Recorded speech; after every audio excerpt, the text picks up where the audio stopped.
In today's video, we are doing what a lot of people are scared to do, and that is moving from an iPhone to an Android phone.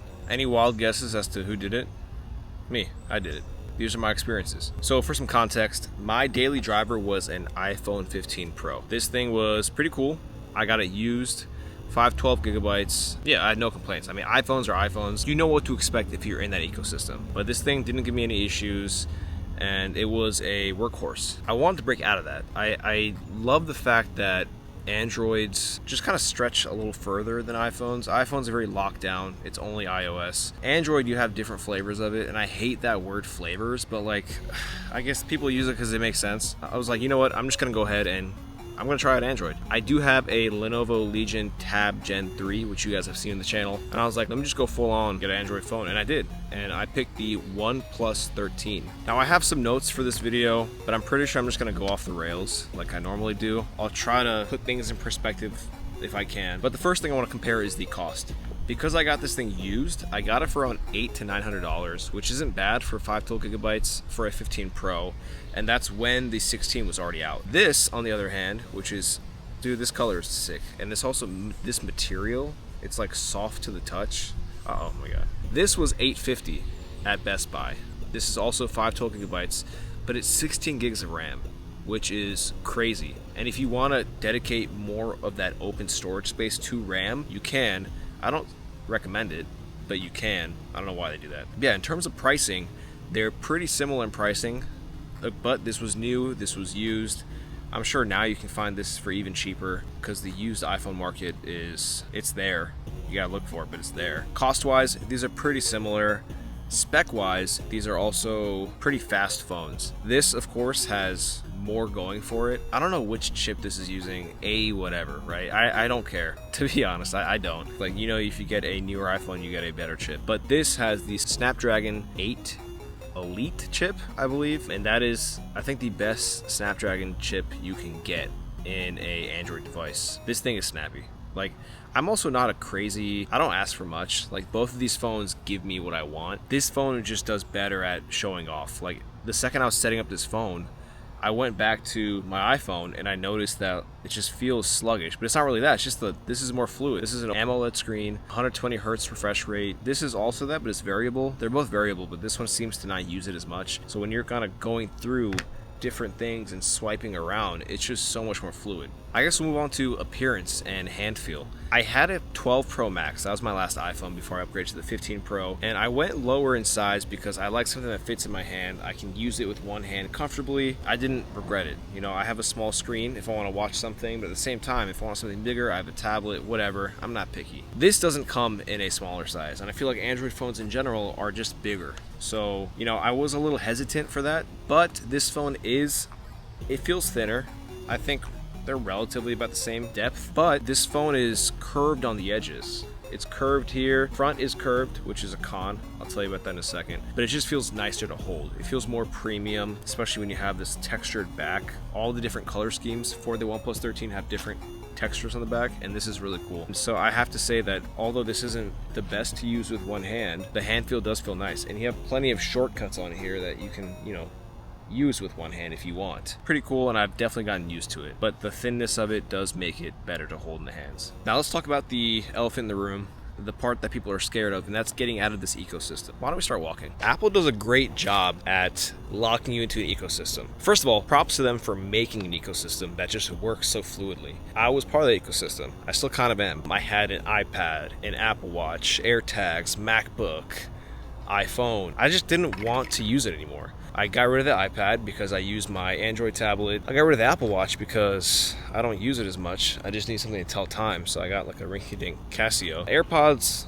work with anything, and a MacBook, I genuinely like Mac OS, and I use it for video editing, which is nice. So I kept my MacBook and I kept my AirPods. The rest of the stuff I kind of just sold. The AirTags, I'm just going to re-gift them to people who actually have iPhones. But other than that, it wasn't too bad breaking out of the ecosystem. I did have iCloud, so what I chose to do was just download everything and then upload it to Google Drive. That was easy to change. And I guess transitioning has not been hard. It's been pretty straightforward, and I think it seems a lot scarier than people make it out to be. When I got the OnePlus, there's a setup process from iPhone. You just plug a USB-C cable into both devices and it just uploads. It just throws everything in there. And just to be safe, I also went ahead and did the contacts and the photos and everything via Google Drive as well, and Google Photos and all that. So I kind of had backups for my backup, but also my iPhone still had everything on it just in case things went bad. Nothing went bad. The only thing that did break are group chats. iPhone loves to make sure that if you are in a group chat with only iPhones, good luck getting an Android in there. Even with RCS, it kind of breaks some things, but I told my friends and my family, hey, just sorry. Yeah, transitioning was not that hard. And if you're worried about that, I honestly would say don't be. Because once you transfer to Android, it just feels like a breath of fresh air. Like, you have so many different customization options, so many different ways to use the device that I guess iPhone gives you a way to use something, and that way works. It works and it's efficient. Android just gives you the option. And I don't know, I'm a tech YouTuber. I like playing with tech. I like having options. I like customizing, and this is allowing me to do so. Now, this video is kind of like my experience, but also kind of like a OnePlus 13 impression, and this phone is awesome. The specs are great. I'm not gonna list them out. I'll like put them on the screen here and you can see it. There's plenty of reviews that are dedicated just to that, but compared to an iPhone, this thing does not hold back at all. The cameras are decent, right? Like, iPhone cameras for videos and stuff, they did something awesome there. But again, I have other gear. Like, if I want to take good pictures, I'm gonna use my Sony a6700. I'm gonna use video for my other cameras, my Action 5 Pro. I'm gonna use other things. So to me, a camera isn't crucial because it's not my main bread and butter. It's nice in a pinch, and I have recorded YouTube videos on it before for the OnePlus 13, but it's not gonna make or break it for me. That being said, there are a few features that took some adjusting to. The OnePlus 13 does not have MagSafe, obviously, but it does have wireless charging. So to fix that, I went ahead and got a cheap little case that has the MagSafe built into it, and it works fine. It wirelessly charges and does everything. There isn't much that I don't like about this phone. It's amazing. The curved screen does create an issue because you can't really apply a tempered glass screen protector, and I'm crazy with my protection for my devices. Crazy in a way where I still want it to be comfortable, so I have this slim case. Yeah, I have to stick to getting plastic screen protectors. Luckily, OnePlus has one out of the box, but as you can see, it's already kind of scratched up. Now, what I was worried about is that because it's plastic, it's gonna feel not as smooth. It feels smooth, it feels fine, and it's cool. Just be careful because a curved screen, if you drop your phone on the corner, it's gonna probably break, and then you have to send it to OnePlus. From what I've seen on Reddit posts is that OnePlus customer service is actually really good, so that's good. But hopefully I don't have to talk to them. The other thing that I kind of had to get used to was Apple CarPlay transitioning to Android Auto. They're honestly kind of similar. It's not that different. I will say though, my car, I have a 2023 car, has wireless Apple CarPlay, but not wireless Android Auto. It's not a big deal because I can still use Bluetooth and I can plug in a cable, but it is kind of annoying. You can buy an adapter, like a dongle, and then it connects that way. It's not that pressing. I'm not that crazy about it. One thing that I love about this thing though is the battery life. This phone has a 6,000 milliamp hour battery, and if you don't know what that means, I didn't also.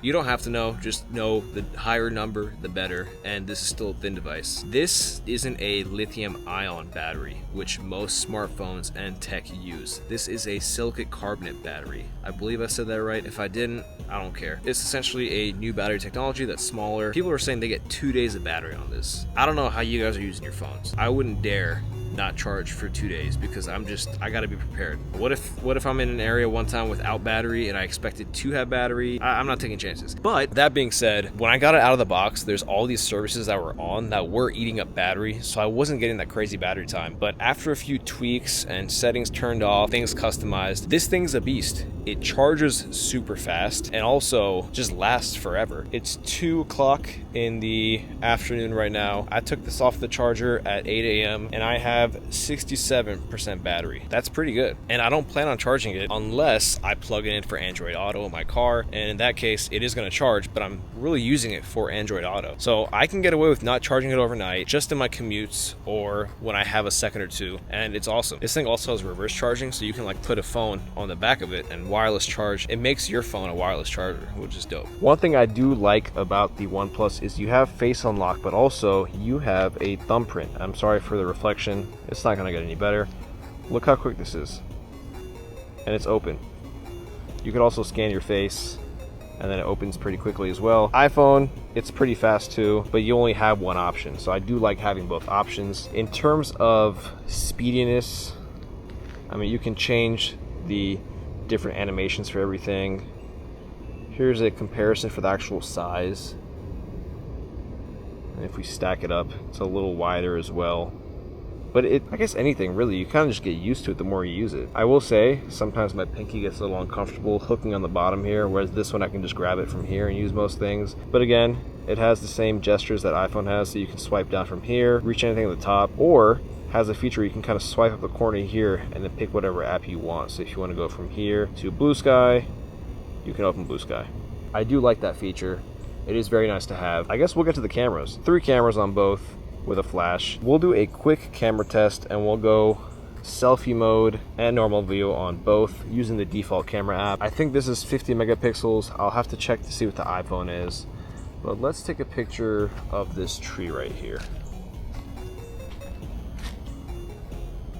We'll do 1 times zoom, 3 times zoom, and 0.5. And then we'll do the same for the OnePlus. We'll do 1 times zoom. So the OnePlus actually has a 6 times, so we're gonna do 6 times. And then we'll do 0.6, 15 millimeters. Selfie camera, quick little video test. This is the video on the 15 right here. And then this is the video on the OnePlus. Again, I do enjoy the iPhone colors more, but the 13 is not that bad. It's doable. And then we're gonna use the back cameras. We're gonna use it in portrait mode because that's how I think most people use their phones. Both are in 4K 30 default. We'll try to just do the same pan shot here. I'm equally shaky on both, so we'll see the stabilization.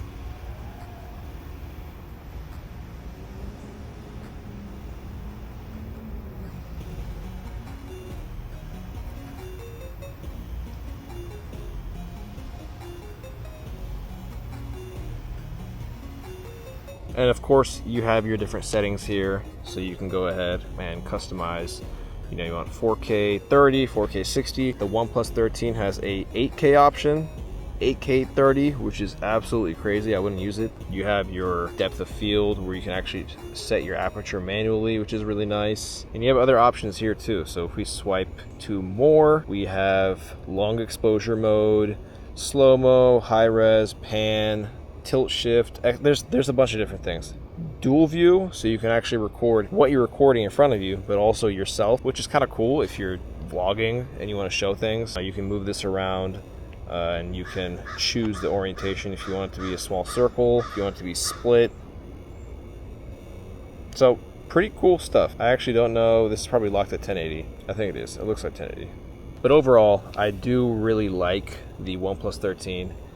I know it wasn't the most straightforward jump from the iPhone, but I didn't get an Android phone to be similar to iPhone in the first place. You can get a Pixel, which is pretty close. Samsung has their own ecosystem. The whole point of this kind of adventure and scene change for me was to get a phone that I was interested in, and the OnePlus 13 is that phone. There are so many phones, there's so many devices. I don't think there's the best device because they're gonna just keep on making more. That's how tech is. I guess to wrap up the video, the OnePlus 13 has been amazing. I've been using it for about a week now, actually a little more than a week. I'm gonna do a long-term review of it later, let you guys know, but I'm loving it so far. It's amazing, it's awesome. I guess the other focal point of this video is transitioning from an iPhone to an Android phone. It was a little scary back in the day because things weren't as compatible, but some people kind of put their hands around Apple and shook them around. So we have RCS messaging now, we have all these third-party apps that help sync stuff, and it's been a pretty seamless transition. Even the phones have built-in features to transfer between the two, which is amazing. So if you're thinking about changing over, don't be scared.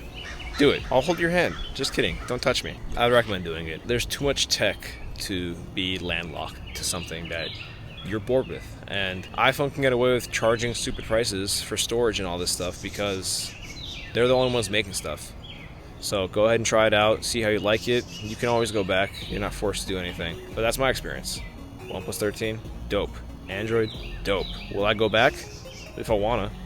Right now, no. If you guys like the video, drop a like. If you want to see more videos in the future, consider subscribing. If you want to see more videos with the OnePlus 13 or Android in general, let me know. I'm playing with this thing, I'm enjoying new features, and I'm having a lot of fun. If I left anything out of the video about the OnePlus 13, I may not know.